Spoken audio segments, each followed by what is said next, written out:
Phone तो आया पर मौत के बाद। कहते हैं गरीब बाप की सबसे बड़ी दौलत उसका बेटा होता है। वो खुद फटे कपड़ों में जिंदगी काट लेता है, लेकिन अपने बेटे के सपनों में कभी कमी नहीं आने देता। एक ऐसा ही बाप जिसने चपरासी की नौकरी करके बेटे को थानेदार बनाया, लेकिन जब बेटा वर्दी के घमंड में इंसानियत भूल गया, तब किस्मत ने उसे ऐसा सबक दिया जिससे उसकी पूरी जिंदगी बदल दी। ये कहानी सिर्फ एक थानेदार की नहीं, एक बूढ़े बाप के इंतजार की कहानी है, जो आखिरी सांस तक सिर्फ एक फोन का इंतजार करता रहा।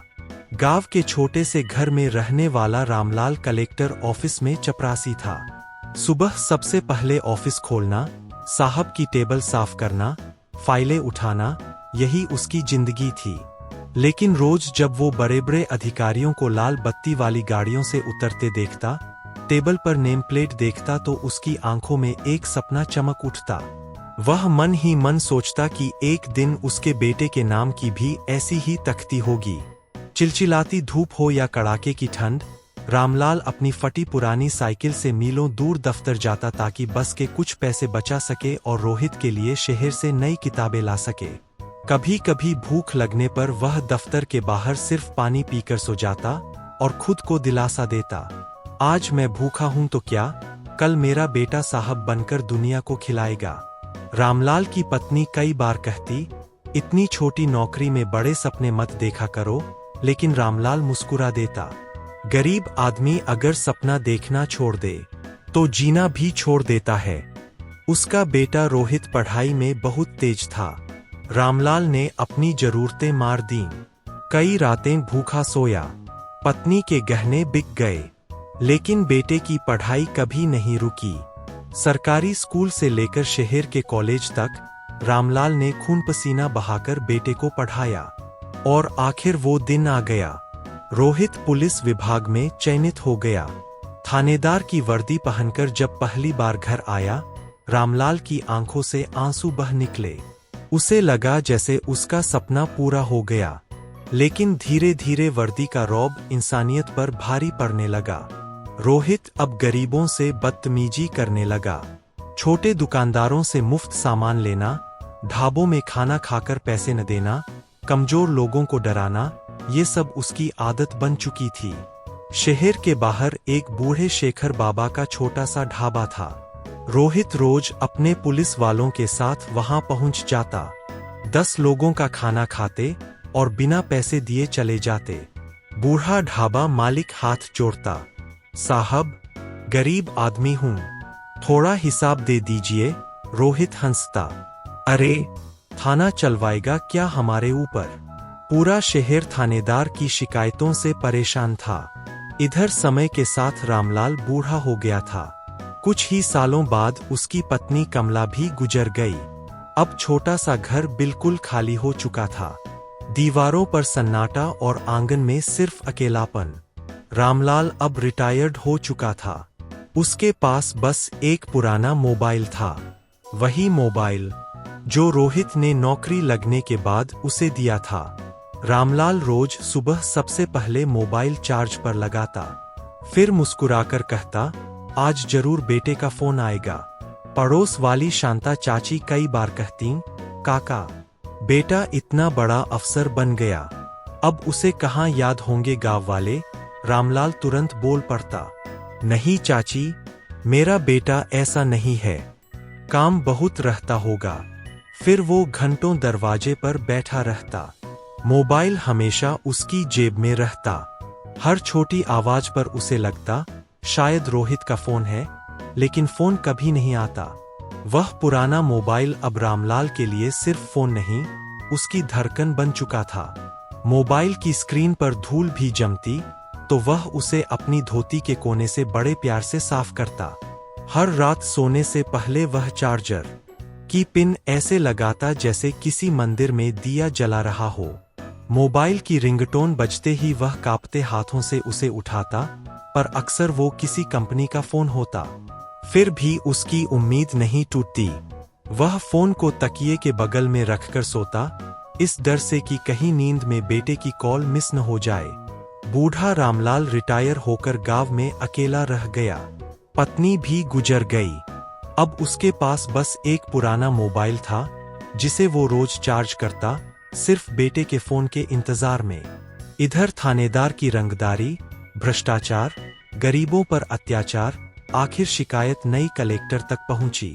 नई कलेक्टर थीं अदिति शर्मा, ईमानदार, तेज दिमाग और बिल्कुल शांत स्वभाव वाली। उन्होंने फैसला किया, सच्चाई फाइलों से नहीं, जमीन पर जाकर पता चलेगी। अगले ही दिन साधारण कपड़ों में वो उसी ढाबे पर पहुंचीं। बूढ़े बाबा से बोलीं, बाबा, मुझे काम चाहिए, बर्तन भी धो लूंगी। बाबा ने दया से उन्हें रख लिया। अब कलेक्टर अदिति उसी ढाबे में वेटर का काम करने लगीं। 3 दिन बाद रोहित फिर ढाबे पर पहुंचा। 8-10 पुलिस वाले भी साथ थे। ओए लड़की, जल्दी खाना लगा। अदिति चुपचाप खाना परोसती रही। सभी ने जमकर खाना खाया। फिर हमेशा की तरह उठकर जाने लगी। तभी अदिति ने आगे बढ़कर धीरे से कहा, साहब, आपका बिल। पूरा ढाबा अचानक शांत हो गया। थानेदार रोहित की आंखें लाल हो गईं। तेरी हिम्मत कैसे हुई हमसे पैसे मांगने की? उसने बिल फाड़कर जमीन पर फेंक दिया। फिर पुलिस वालों से बोला, लगता है आजकल गरीब लोग ज्यादा जुबान चलाने लगे हैं। कुछ पुलिस वालों ने ढाबे की टेबलें पलट दीं, बर्तन तोड़ दिए। एक ने बूढ़े शेखर बाबा को धक्का दे दिया। बाबा जमीन पर गिर पड़े। अदिति की आंखों में गुस्सा उतर चुका था। अदिति शर्मा ने अपनी जेब से पहचान पत्र निकाला और रोहित की आंखों के ठीक सामने रख दिया। उसमें लिखा था, अदिति शर्मा, जिला कलेक्टर। रोहित का हाथ जो हवा में उठा था वहीं जम गया। अदिति की आवाज में पहाड़ जैसी गड़गड़ाहट थी। इंस्पेक्टर रोहित, वर्दी कंधे के सितारों से नहीं, जनता के विश्वास से चमकती है। जिस गरीब का तुम अपमान कर रहे हो, याद रखना कि उसी समाज के पसीने से तुम्हारी तनख्वाह आती है।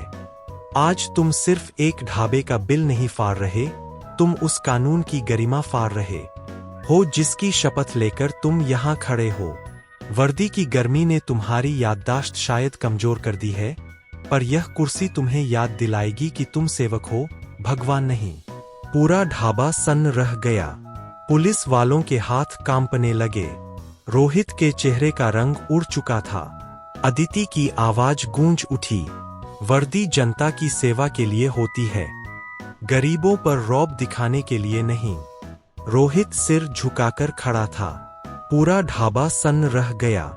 मामला बड़ा था। जांच बैठी। भ्रष्टाचार, वसूली और गरीबों पर अत्याचार के कई सबूत मिले। रोहित सस्पेंड हो गया। केस अदालत तक पहुंच गया। उधर रोहित अपनी परेशानियों में उलझ चुका था। केस अब गिरफ्तारी तक पहुंच गया। जिस दिन पुलिस उसे गिरफ्तार करने आई, पहली बार उसकी आंखों में डर था। गाड़ी में बैठे रोहित की बंद आंखों के सामने एक फिल्म चलने लगी। उसे याद आया कैसे उसने शेखर बाबा को धक्का दिया था, जो बिल्कुल उसके पिता की उम्र के थे। उसे याद आया कि कैसे उसने उन बुजुर्गों का दिल दुखाया जो उसके पिता की तरह ही मेहनत से रोटी कमाते थे। उसे एहसास हुआ कि वह जिस मोबाइल पर अब पिता से बात करना चाहता है, उस पर महीनों तक एक मिस कॉल करने की फुर्सत भी उसे नहीं थी। गाड़ी में बैठते समय उसने अधिकारी से कहा, सर, एक बार मुझे अपने पिताजी से बात करनी है। अधिकारी ने मोबाइल दे दिया। कांपते हाथों से रोहित ने पिता का नंबर मिलाया। उधर गांव के छोटे से घर में मोबाइल बज उठा, लेकिन मोबाइल रामलाल के हाथ में नहीं था। वो उनके सीने पर रखा हुआ था और रामलाल हमेशा के लिए आंखें बंद कर चुके थे। पास बैठी शांता चाची रो रही थीं। उन्होंने कांपते हाथों से फोन उठाया। हेलो, रोहित घबराई आवाज में बोला। चाची, पिताजी कहाँ है? उनसे बात कराइए। उधर कुछ पल खामोशी रही। फिर शांता चाची रो पड़ी। बेटा, तुमने बहुत देर कर दी। रोहित के हाथ से फोन छूट गया। उसकी आंखों के सामने पिता का चेहरा घूमने लगा। वही बूढ़ा आदमी जो रोज मोबाइल चार्ज करता था, सिर्फ बेटे की आवाज सुनने के लिए। उधर रामलाल के चेहरे पर हल्की मुस्कान थी, जैसे आखिरी सांस तक इंतजार करने वाला पिता आज भी बेटे के फोन का इंतजार करते करते सो गया हो। जिस दिन बेटे का फोन आया, उस दिन रामलाल इस दुनिया से जा चुका था। तब पहली बार एक थानेदार नहीं, एक बेटा टूटकर रो पड़ा। दोस्तों, माँ बाप कभी ज्यादा नहीं मांगते, उन्हें सिर्फ अपने बच्चों का थोड़ा समय और अपनापन चाहिए। वर्दी, पैसा और बड़ा पद इंसान को बड़ा नहीं बनाते, इंसानियत बनाती है। अगर आपके माता पिता आज भी आपका इंतजार करते हैं, तो उन्हें कभी इंतजार में मत छोड़िए, क्योंकि कुछ फोन अगर देर से आएं, तो जिंदगी भर सिर्फ पछतावा छोड़ जाते हैं। साथियों, आपको यह कहानी पसंद आई हो, आपके दिल के किसी कोने में जगह बनाई हो, तो प्लीज इस वीडियो को लाइक और कमेंट करते हुए हमारे चैनल शोरगुल टाइम्स को जरूर सब्सक्राइब करें। आपका यह छोटा सा सहयोग हमें कुछ इसी तरह की नई नई कहानी लिखने को प्रेरित करता रहेगा। अब अगली कहानी तक इजाजत। नमस्कार, धन्यवाद।